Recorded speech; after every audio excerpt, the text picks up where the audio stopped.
Chloe, what do you... Look, I told you... Look, just hack the Facebook servers, okay? We got only 19 followers on Instagram. We get music out there. Fucking awesome. 78 views, mate. No, look, we just asked a couple K followers, will you? Okay, just do them. And what do you mean? Yes, hello everyone. This is Geiger. I am Geiger.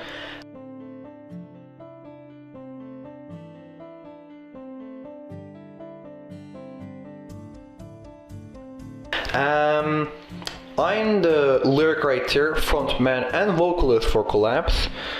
I suppose we're doing the Q&A now. I know this video has taken way too long, I get that, but life has gotten in the way, and what can I say? It do be like that sometimes.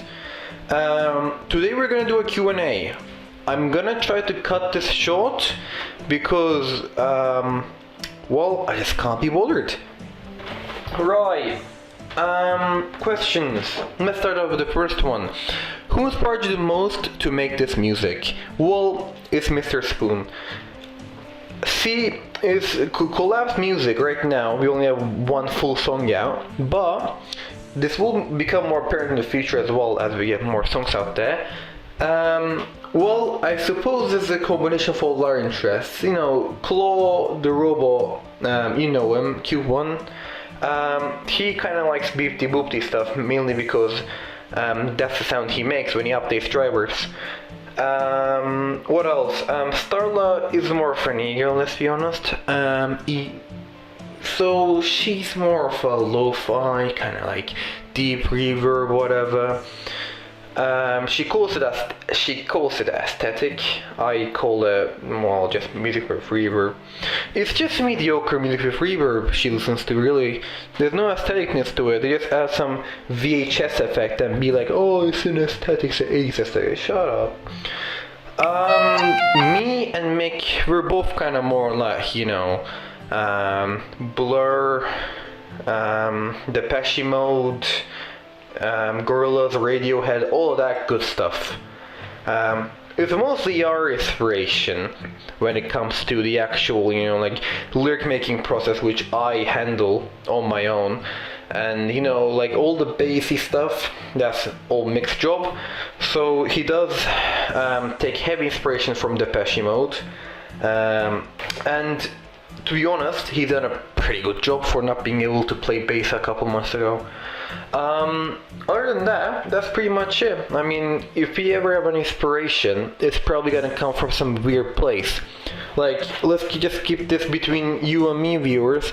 We took most of our inspiration for Last Quiet Day from an old song from Cole Porter, Anything Goes. You can search up on YouTube after this one. Let's see, what else do we have? What was the reason to start this band? Also from Mr. Spoon. That's a great question. Right. Well, it's a very long story, and there was another question like this, actually. I think it was from our good friends from Imagine Ghost Parade. How they are formed. I'm gonna answer them both at the same time by just saying the shortened version of a very long story. So basically, Mick is a failed magician, or as he puts it, a pretty successful one. And his parents kind of threw him out because he left his baseball career. Well, he said put it on hold, but he left it. To do like full-time magic gigs. And at some point he came to Barcelona here for MagicCon. It's this whole thing where magicians like come together and like put pigeons in each other's sleeves and hats. I don't know what they do. And it's this whole event, and he came here for a big cash prize at the end of the MagicCon. And what ended up happening was that I study here, so I kind of need the money. So I kind of became his magic steward. I helped him with gigs, prepare stuff, set design, and all of that. And you know, it was a nice thing. He paid me well, I guess, so I suppose. But in the end, we just kind of ended up becoming friends. And then Starla came around when we were gonna do like our big gig for like the award ceremony. And what happened was that he wanted to do this like whole Houdini thing where he would rise out of a coffin with like smoke machines and all that. what ended up happening was that the coffin, we rented out from Starla. And she's kind of here because her parents have way too much money, and so does she. And she rented it out to us. I don't know why. It's not like she needs the money or anything. Like, coffin renting business isn't really like a huge thing here in Barcelona, if you're wondering. And what ended up happening was that, well, this whole black magic demon thing happened. Turns out some Russian folklore demons started kind of chasing us around. But he did give us magic powers for music making or something. I'm not quite sure what happened. It's also a bit of a static. My memory doesn't go back that far, to be honest. But yeah, ever since that we've kind of been together. And Claw is an oddball, because Claw, well, I think I was searching for an iMac G4 Sunflower to turn into a lamp on eBay. And when I sorted by like cheapest first, you know, there was like a couple like iPhone 4S cases like Hello Kitty on them and stuff. But after a couple articles, there was Claw. Well, it was labeled dumb, stupid, annoying robot, urgent sell, must go today, anonymous seller. And it was about 20 euros, and the only box that came with it was a styrofoam box for Claw, apparently, himself, and then a Mitsubishi Electric AC manual. I didn't know what to think, and when I say it out loud, even I'm shocked at how I managed to buy that. But I did, but didn't come in the way that you would think. Basically, right? I was pushing up the Jag outside, and what ended up happening was that I got this notification from eBay like, oh yeah, delivery made, please rate us, whatever. And I went up to the apartment, and at this point we were all living together. I was the only one home at that point. I came up the doorstep, and there was on the ground the AC manual. Surprise, surprise. And then a post-it note on it saying, "He's your problem now, ... And that's it. And I thought, well, I just got scammed out of 20 euros. No problem, I'll go to my PC and I'll just get me a refund. I open the door, ka-chink, I enter, right? And there he is! In the middle of the living room, just standing around looking at the paintings on the wall.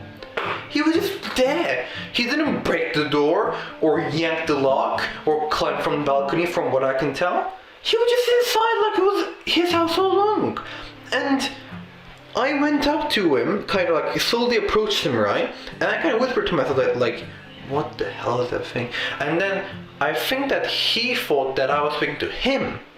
So he lifted up his hand slowly and then looked at it, and then he said, Claw. And that just kind of became his name, to be honest, because I tried to get a refund on him for a while.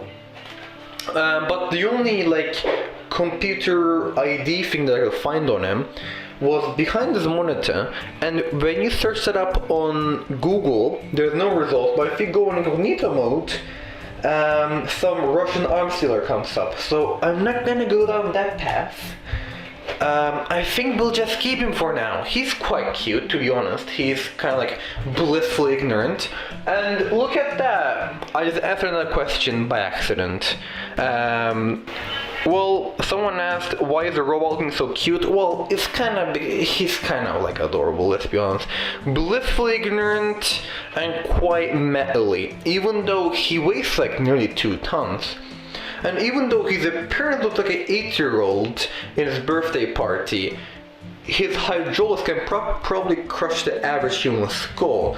So I'm not trying to stay in his good side, because in case the robot revolution comes one day, which it inevitably will, I'm gonna just pick a side, to be honest. What else? Someone asked, when will you be on Spotify? Well, we're gonna get this program called DistroKid. It's this whole marketing slash distribution thing for small creators like us, collabs, And you know, we can get their music not only on Spotify, but and also like Apple Music as well. So we're gonna do that, but after we get a couple more songs out, because you know, we don't wanna have only one song out there, you know. What else? Let's see. We have this one. Why name Collapse? That's a great question. So this will become more apparent when we have more songs out. But we kind of tell the tale of a collapse in society, right?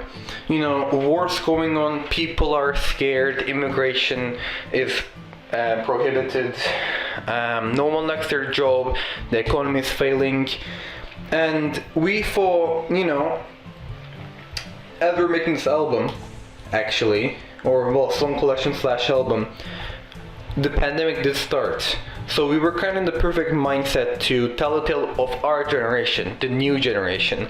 So that's why we called it New Gen, after, you know, Gen Z, millennial, whatever. Because even though it might seem, you know, if you go on the internet, especially Reddit, for over 5 minutes, that all these generations are, you know, separate Gen Zers, millennials, boomers, whatever.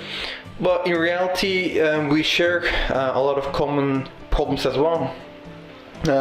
So we kind of try to reflect on that, and it will become much more apparent with the lyrics and the way the songs feel in general, to be honest. Especially Mice Maze. Look out for that one. Mice Maze and Last Quiet Day probably are the most lyrically obvious ones.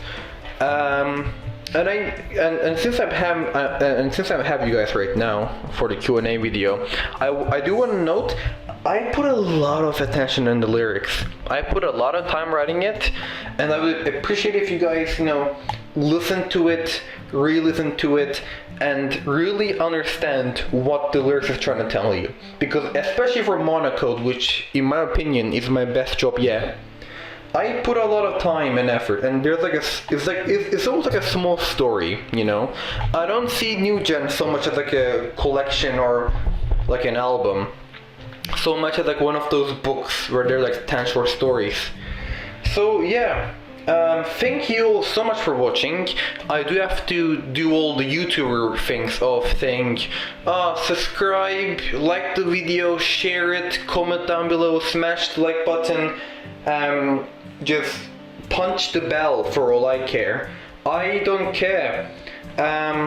You know what? This whole Q&A idea was Starla Mix on our beach day. I was having a nice day that day, even though I paid over 20 euros in gasoline for the Jaguar, which is a V12 engine, so it's not like we can go very far without burning a hole in my pocket, right? They made me drive them all the way, like 200 kilometers to a beach far away in Castelldefels, I believe it's called. And then they're there, and then rather than like having fun at the beach, they're like, oh, we gotta plan stuff. Well, it was like the one vacation day we had that week, and not to mention, they're the two gangling idiots that were like, oh, let's go to the beach. And then after we planned the Q&A video and they ruined my day, what do? I'm the only one recording the Q&A video, because they're all sleeping, because Mick is, I don't know, washing dishes in his own room, don't ask how, and Starla's there sleeping while eating cereal at the same time. And it's like, what time is it? 2:48 p.m.